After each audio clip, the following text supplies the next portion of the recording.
My name is Adam Andrzejewski, and I'm the CEO and founder of OpenTheBooks.com. And you know our mission, simply said, every dime online in real time. And last year we filed 47,000 Freedom of Information Act requests. It was the most in American history. And we successfully captured $12 trillion worth of federal, state, and local spending. We do this so you can follow the money, so you can hold the political class accountable for tax and spend decisions. And I'm going to talk to you today about an example that comes right out of a recent Freedom of Information Act request into the city of Baltimore. We filed this request back in February, and we just received about a week ago the production. It's the city checkbook in the city of Baltimore, the line-by-line vendor spending, and there's 177,000 lines. I spent about 30 seconds looking at the database, and I quickly zeroed in on a $6 million payment to the Open Society Foundation. Who is the Open Society Institute? These are foundations founded by George Soros, one of the richest people on the planet. Newspaper articles say that he's given $32 billion of his wealth to the Open Society Foundations. So why did the city of Baltimore fork over on a grant $6 million to the Open Society Institute, a Soros organization? And they said the express purpose of it was for education. So we reached out to the Baltimore affiliate. You see, the Open Society Institute, they've got one U.S. field office, one, and it's located in Baltimore. We reached out to their spokesman, and they said that it wasn't for education, it was for a different purpose. It was to hand out $400 COVID aid gift cards, to identify local organizations to hand out those cards on COVID aid to local families. In their annual report from 2020, the Open Society Foundation lists 100 organizations that they gave grants to.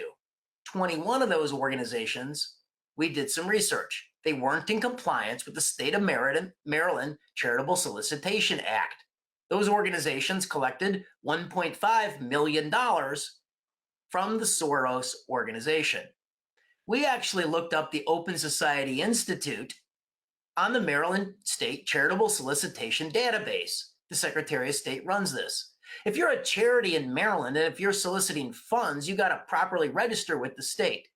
And since 2019, the Open Society Institute was closed for business in the state of Maryland, and their spokesman admitted as much on a request for comment. They said, we haven't been actively soliciting donations as a public charity in the state of Maryland, so we dropped our registration. But it was interesting because on the local website, there's a donation button. So we clicked it and we donated $5. And guess what? It gave us a charitable receipt. Before you donate on the page in Baltimore, it shows you exactly how your donation is going to be used for city services in the prior year. Now, I don't know what the definition of actively soliciting is, but if they're making an argument and if they're accepting money, that's pretty active. They accepted $6 million worth of city funding. They said they didn't reach out to the city reached out to them. Oh, well, I mean, look, I think the Secretary of State should get engaged on this thing. Here's what we found interesting. When we gave our $5 to what we thought was the Open Society Institute, their only field office in the country, which they say is in Baltimore, right on the Who We Are section of their website, the charitable receipt doesn't say the Open Society Institute. It says the Alliance for Open Society International. Okay, so we went, they give an address in New York City. We went to their websites. They're housed in the same building, in the same location as the other Soros foundations. And then we did some research. They actually accepted some federal funding back from USAID. And it was like $2.6 million back in 2013. And then they sued the federal government over a stipulation that they couldn't give grants to foreign organizations that would not sign off and sign statements against prostitution and human trafficking. Think about that.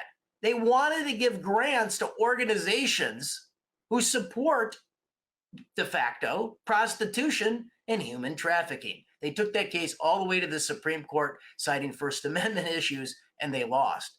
So this is an organization that maybe we're getting a clue doesn't support our principles and values. $6 million in the city of Baltimore. It looks like you're giving to the Open Society Institute, which is closed for business in the state of Maryland since 2019 because they're not actively soliciting, but the button actually takes you to a different organization, the Alliance for Open Society International, that has these peculiar sets of values. Look, we're going to shake this like a rat terrier. There are strings in multiple directions. First the $6 million that the city was for education, and the organization says it was for COVID aid. Let's just start there. Support us at OpenTheBooks.com. We're on some of the biggest fights in the country. Today, in the well of the Senate, there was a hearing, and Dr. Rand Paul held Dr. Fauci's feet to the fire over these hidden NIH third-party royalty payments. That's a big fight at OpenTheBooks.com. That's our fight. We're the ones suing for that. We're the ones that have made this a national story and have led to multiple hearings now in Congress. So support our work. I thank you for being here today. Go to OpenTheBooks.com. We are registered in all 50 states. Hit that donate button, and I'll see you back here next week for the ripoff of the week.